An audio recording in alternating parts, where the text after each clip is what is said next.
معانا المره دي استاذه مريت، استاذه جميله من عياده فيت اند سليم كلينيك فرع الجبل. هي من الناس المحبوبه جدا في العياده، الناس كلها بتشكر فيها. هي كانت جايه كان عندها هجس كبير قوي من الدايت، وكانت جايه متضايقه وخايفه منه قوي.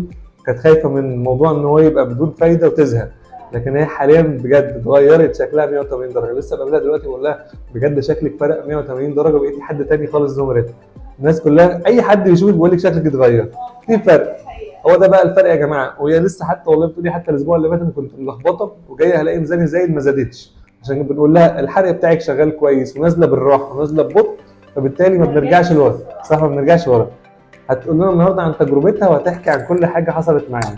هي اول حاجه طبعا انا مش اول مره كنت اجرب في الدايت خالص، يعني انا كذا مره كنت اروح لدكتور دايت وكده، بس كانت مثلا تمشيني على 3 ايام تفاح بس، فطار غدا عشاء سناكس هو التفاح ده بس. فانا كنت ببقى خلاص اللي هو بموت. صحتي طبعا جالي نقص فيتامين د وبقيت بتعالج اكتر من الاول. لكن برضو غيره وغيره، في ناس كانت بتهتمش بالموضوع، لا حضرتك بتتابع على الواتس على طول برضو. لا وهنا يعني بخس بنظام صحي جدا، يعني انا بحس انا باكل كل حاجه، يعني مش محرومه من اي حاجه خالص. فواكه زي معايا والبروتين وحتى النشويات بكميه قليله.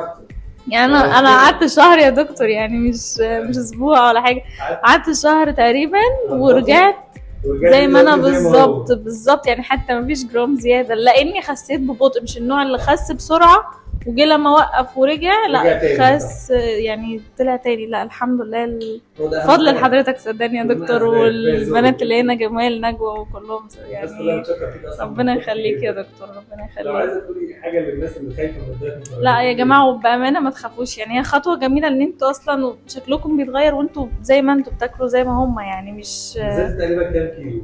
9 كيلو. 9 كيلو؟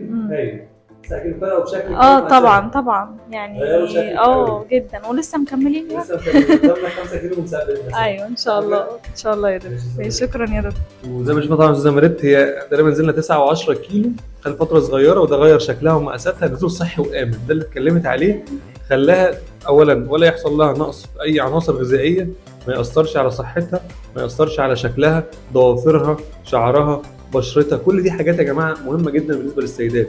ما ينفعش وانا بخس الاقي شعرها بيقع، الاقي ضوافرها بتتكسر، الاقي بشرتها تبقى بشره شاحبه لونها مش طبيعي، الاقي ان هي اصلا ما فيش مجهود تعمل اي حاجه، الاقي عظمها بيوجعها وجسمها وجعها ومش قادره تعمل اي حاجه في البيت ولا في الحياه. لا ده طبعا غلط جدا.